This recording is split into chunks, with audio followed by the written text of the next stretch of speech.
Hello students, Mr. Chen here. Welcome to Chapter 9, Lesson 3. Today we're talking about sort of the advent of political parties. So getting into it, George Washington is seen as a legend, and rightfully so, but every man is fallible, no man is perfect, or above the vices of humanity. George Washington was not in a political party. Really the only president can make such a boast. He even warned against them, saying that they could divide the nation. Washington may not have been in a party, but he clearly sided with one party more than the other. It is said that people will naturally begin to congregate with people with whom they have common ground, and to believe otherwise, as Washington did, is kind of naive. With this in mind, we learn about the first political parties, how they emerged, and the presidency of our nation's second president, John Adams. So that's what we're going to talk about today. Political parties, John Adams. Alright, the factions that would become the nation's first political parties started their formation within Washington's own cabinet. On one side you had Alexander Hamilton. Remember, Hamilton wanted to create the national bank. Do you remember who on the cabinet didn't like that idea? It was Thomas Jefferson. This divide was not just in the cabinet, but also in the Congress, and extrapolated even to the citizens. So you sort of had this Hamilton-Jefferson divide, but it was really, that was a microcosm of the bigger sort of political divide that had formed in Congress and even among the people. The Hamilton-Jefferson divide led to two distinct parties. Hamilton and the folks that thought like him became the Federalists. Federalists believe in a strong federal government. They took liberties with implied powers, being the powers not explicitly mentioned in the Constitution, but implied. Remember how Hamilton thought he could make a national bank because the Constitution gave the federal government the power to borrow money and coin currency? That's the perfect example of a Federalist ideology. Now, where does it say you can make a national bank in the Constitution? It doesn't. They just interpret the Constitution as it giving them that authority. On the other side of the aisle, you have Thomas Jefferson and the Democratic Republicans, just Republicans for short. The Republicans believed in a very strict reading of the Constitution. If the Constitution didn't say it specifically, it was not allowed. This is in part why Jefferson and his like-minded companions did not want a national bank. I threw in this chart here, sort of an overview of the different beliefs of the Federalists and the Democratic Republicans. So now we had said that Washington is claimed to have been above factions, but he was indeed partisan, meaning he chose one side frequently over the other. He frequently sided with Hamilton, so one might say that Washington was Federalist-minded. There were other ideological differences between the parties. Federalists believe that the role of the normal citizen should be kept to voting in the representative democracy that we are. Only the educated and wealthy were fit to run government, according to the Federalists. The Republicans believed differently. They thought liberty would only be safe so long as the ordinary man, your common man, played a significant role in government. Washington saw this ideological split happening with his own cabinet and tried to stop it, but to no avail. The tension in his cabinet actually got so bad that both Jefferson and Hamilton quit their positions, resigning from the cabinet. Geez Louise, talk about needing to work on conflict resolution. Let's talk about the election of 1796. So this is fun. In the election of 1796, typo, the two new parties had what is called a caucus. It is essentially a meeting by the party to choose their candidates for the president. Now at this time, presidents did not run with a vice president. Whoever came in second place became vice president. So both parties picked two presidential candidates each, and I guess they were just hoping that both their guys would win first and second place. Here's the thing. Alright, well, before we get to what happened, the Federalists ran John Adams and Charles Pinckney. The Republicans ran Thomas Jefferson and Aaron Burr. And now here's the fun part. John Adams, the Federalist, won first place, becoming president. But Thomas Jefferson, the Republican, won second, becoming vice president.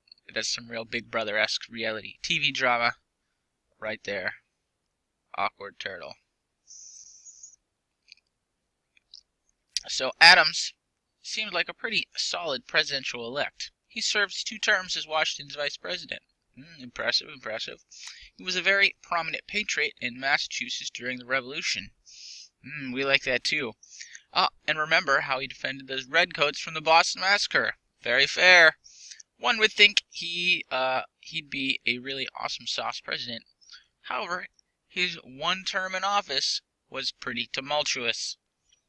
Here you have the breakdown.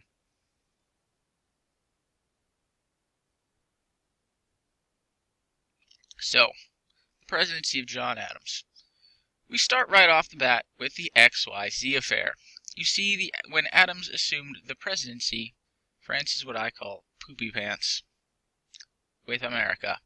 They were mad about Jay's treaty that we learned about, thinking that the U.S. was choosing Britain over France. Sort of like 2 angry children getting mad at mommy because they think mommy has a favorite. The French actually went on as far, because they were so angry, to start seizing American ships bound for Britain. To try and improve relations, Adams sent a team to Paris in 1797. France was being kind of a drama queen, and instead of sending actual officials to meet this American diplomatic team, they sent 3 agents who demanded a bribe and a loan for France.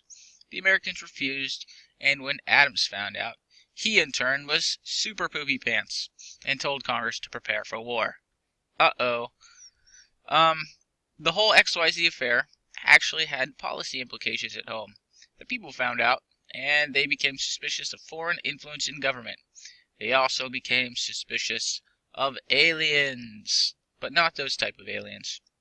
Aliens, as in people that live in the country but are not citizens. A lot of the new aliens in the nation, people that basically just hadn't become citizens quite yet, they supported the ideals of the recent French Revolution. They were sort of commoners. And it was postulated that their loyalties may lie with France and not the United States, who we were sort of almost kind of at war with. As a result, in 1798, the Federalists passed what is called the Alien and Sedition Acts. Sedition means activities aimed at weakening the government. With these laws passed, Adams could imprison or deport aliens that he thought were dangerous. You see this little graphic I found. A lot of the Democratic Republicans, a lot of the aliens that came in was sort of Democratic Republicans and not Federalists. They sort of allied with them, so they said that they really passed these laws to hurt the Democratic Republicans, because the number of years an alien had to wait to become a U.S. citizen increased from 5 to 14, so they would not be voting anytime soon. Okay. The Republicans did not like these new acts one bit. They thought it was an assault on the rights of the common man. The Republicans responded with what is called the Kentucky and Virginia resolutions. These resolutions basically said that the Alien and Sedition Acts were unconstitutional. They would not be enforced, at least not in Virginia and Kentucky, and that states could nullify or overturn laws they found to be unconstitutional. That was a pretty Republican move. They did, after all, favor limited federal government. And the issue of states' rights versus the federal government would continue to be a struggle for years. If you ask me, they're still struggling over who's got what power. So Federalists wanted war with France, but Adams, the president, refused. He was actually able to work out a treaty in 1800 to get the French to stop seizing American ships. His party, the Federalists, were not happy with this treaty, and it caused a major split within the Federalist Party, which would help Republicans seize the White House very soon, to be continued in Chapter 10. So there you have it. A lot of political drama happening here. Hamilton and Jefferson on the ropes, different political parties. Let's move on to our assignment. Real easy today. An opinion, but you have to be able to articulate it. For this post, I want you to answer this prompt. With what political party, Federalists or Democratic Republicans, do you most identify with? For your answer, I want to see which party you like, obviously, why, an example of something that the party did or supported that you liked. For example, Mr. Young made a post. It says, well, gee, Mr. Young, if I had to choose between the Federalists and the Democratic Republicans, I would have chosen the Democratic Republicans. It seems to me that the Federalists take too many liberties with the Constitution. They made a national bank, for example. They suggest it was implied. What else could be implied in there? I prefer a strict reading myself, so that was probably a little more. I obviously chose one side. I said why. I don't like how the Federalists take liberties with the Constitution, and I gave an example. For example, they made a national bank, and they said it was implied. What else could be implied? So there you go. That was a good 10 out of 10 right there. So that's it. If you have any questions, let me know. Otherwise, we'll be moving on to the study day and then the test real soon. Okay, have a wonderful day. Let me know if you need anything.